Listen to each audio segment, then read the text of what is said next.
primeiro diz respeito às rusgas que houve tanto em Copacabana quanto na Avenida Paulista entre integrantes do MBL e simpatizantes do PSL. Em São Paulo foram notadamente simpatizantes do PSL, assessores de um deputado estadual aqui. Eu acho que isso não é tão residual e não é tão pontual assim. Isso mostra uma dificuldade do seio do bolsonarismo de aceitar qualquer tipo de divergência, mesmo no mesmo campo ideológico. Ninguém tem dúvida de que o MBL é um movimento representativo da centro-direita, que ele teve peso no impeachment da Dilma Rousseff e que apoiou Jair Bolsonaro no segundo turno. Mas não se exige nada menos do que adesão completa, total e sem nenhum tipo de crítica. Isso não é democrático.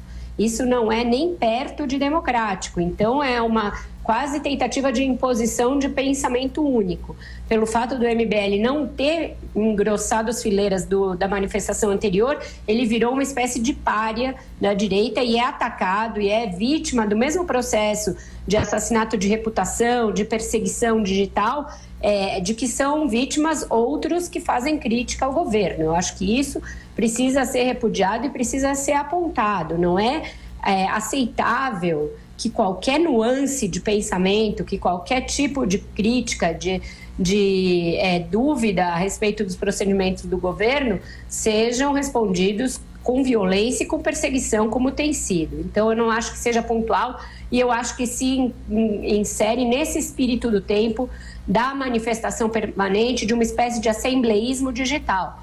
O PT tinha o assembleísmo ali dos sindicatos, da CUT, do uso dessa máquina sindical como um aparelho de pressão. E o bolsonarismo vai criando o ativismo digital e a convocação permanente das pessoas às ruas por meio das redes sociais como uma espécie de um novo assembleísmo, uma cultura plebiscitária herdada, portanto, do petismo. A gente tem mostrado aqui como esses dois polos, eles se parecem muito nos métodos. A democracia direta é algo que a gente sabe que tem muita afinidade com regimes de corte populista à esquerda ou à direita. Essa evocação permanente de mecanismos de democracia direta para coisas para as quais a democracia direta não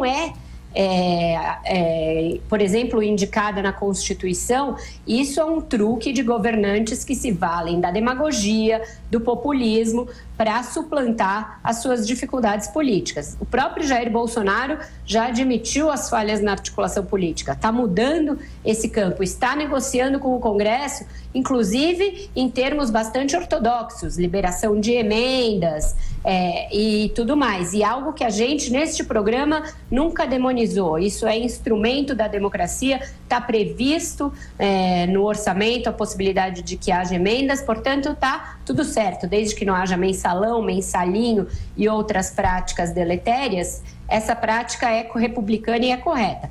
Então, o próprio presidente admitiu que falhou miseravelmente nos 6 primeiros meses em montar uma base que lhe dê sustentação no Congresso, porque é dessa forma que está prescrito na Constituição que vai funcionar a relação entre os poderes. Então, que as pessoas se manifestem, isso é democrático, isso é do jogo, mas primeiro, que não haja nunca violência e que a gente não seja condescendente com isso, porque isso não é admissível, e em segundo lugar, que isso não seja usado ou pensado como uma forma de manter a frigideira dos outros poderes sempre ligada, porque isso não é democrático.